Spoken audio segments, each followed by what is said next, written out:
بد عقیدگی کے اندر کوئی مطلب یہ تو اعمال کی تھی، بد عقیدگی کے اندر کوئی کمپرومائز نہیں ہے. اس کا حکم شرع بالکل یہی ہے کہ ایسے لوگوں کی کہ جو بد عقیدہ ہو اس کی نماز جنازہ میں شرکت نہ کی جائے اور کفن دفن میں اس کے بالکل نہ جایا جائے. کوئی مطلب تعزیت کی حاجت نہیں ہے جو بد عقیدگی میں واقعی مبتلا ہو. پہلے لیکن یہ تحقیق ہونی چاہیے کہ واقعی وہ بد عقیدہ ہے. اس کے بعد تو اب بعض لوگ ایسے ہوتے ہیں کہ جو دنیاوی لحاظ سے اگر کوئی تھوڑی سی بھی بات کہہ دے تو دل پر لے جاتے ہیں اور سال ہا سال تک گفتگو نہیں کرتے ہیں اور قطع تعلق کر لیتے ہیں اور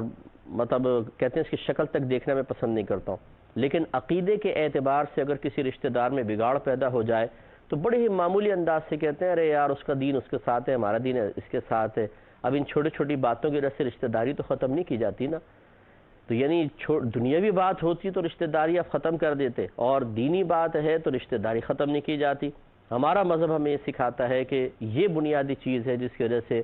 تعلق، جو غم والا تعلق ہے، کبھی انسان خوشی میں شریک نہ ہو کوئی اتنا فیل نہیں کرتا، لیکن غمی میں شریک نہ ہو تو بہت زیادہ فیل کرتا ہے.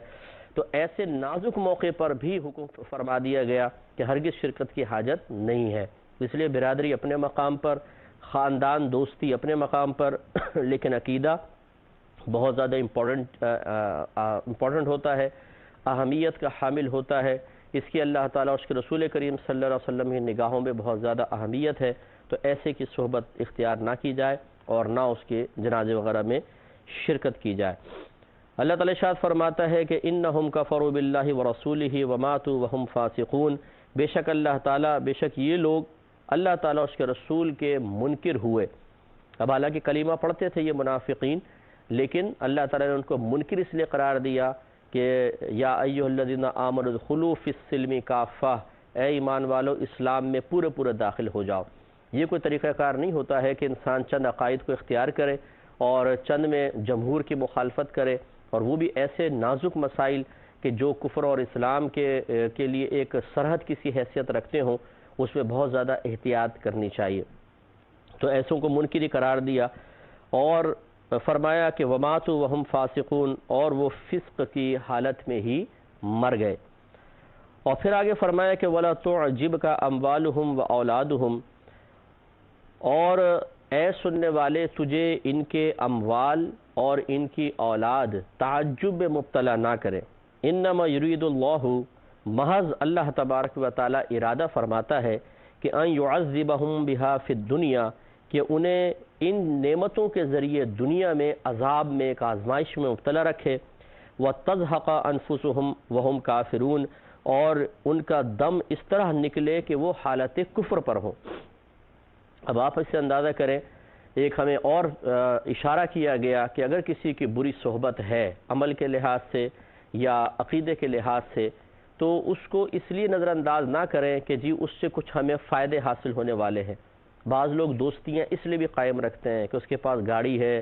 گھماتا پھراتا ہے، کھلاتا پلاتا ہے، کبھی سینما کا ٹکٹ دے دیتا ہے، اور ذرا گھر بار اس کا بہت اچھا ہے، گیٹ ٹوگیدر ہو جاتی ہے، تھوڑا سا ویکینڈ پہ وہاں جمع ہو جاتے ہیں سارے، ہلڑ بازی ہوتی ہے، اس کے گھر والے منع بھی نہیں کرتے ہیں تو ذرا لطف آتا ہے. تو ایسے جب معاملات ہوتے ہیں تو انسان بعض اوقات دنیاوی لحاظ سے نعمتوں کو دیکھ کر اور پھر بے عملی اور بد عقیدگی کو نظر انداز کر دیتے ہیں. یوں ہی رشتہ داروں کو دیکھا گیا ہے کہ اگر کوئی مالدار ہے، اب وہ چاہے ہیروئن کے بیچ کر پیسہ کما رہا ہے، رشوتیں لے رہا ہے، اور اسی طرح شرابیں بیچ رہا ہے مثال کے طور پر، اور خراب قسم کے کام دھندوں میں لگا ہوا ہے، لیکن اس کے پاس پیسہ ہے، مال ہے، بڑی عالی شان اس نے بنگلے کھڑے کر لیے ہیں. تو یہ دیکھا ہے کہ اگر لوگوں کو منع بھی کیا جائے کہ یار ایسے کوئی ساتھ نہیں رہنا چاہیے، بچے خراب ہوں گے، ارے جی چھوڑو،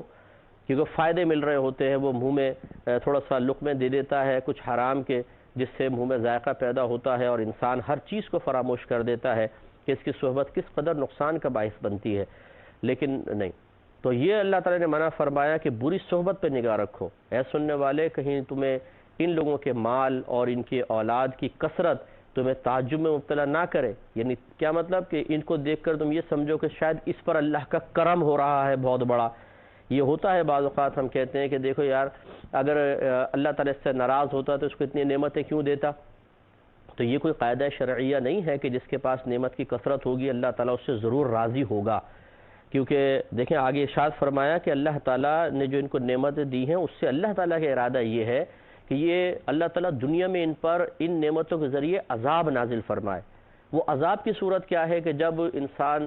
گناہ کر رہا ہوتا ہے، نافرمانی کر رہا ہوتا ہے، اللہ تعالیٰ کی بارگاہ میں سرکشی سے کام لے رہا ہوتا ہے اور نعمتوں کی فراوانی ہو رہی ہوتی ہے، تو پھر عموماً وہ اللہ تعالیٰ کو بھول جاتا ہے، اپنی گرفت کا خوف اس کے قلب سے نکل جاتا ہے، وہ اخروی معاملات کو دنیاوی معاملات پر قیاس کرتا ہے کہ یہاں پیسہ پھینکا کام ہو گیا، یہاں پیسہ پھینکا لوگوں کو خرید لیا، یہاں پیسہ پھینکا ناجائز کو جائز کروا لیا، تو وہ سمجھتا ہے کہ شاید آخرت میں بھی اسی طرح کچھ معاملات ہو جائیں گے اور میں بس اسی طرح کچھ شارٹ کٹ مار کے نکل جاؤں گا، تو وہ آخرت کی گرفت سے بے خوف ہو جاتا ہے اور ایسے لوگوں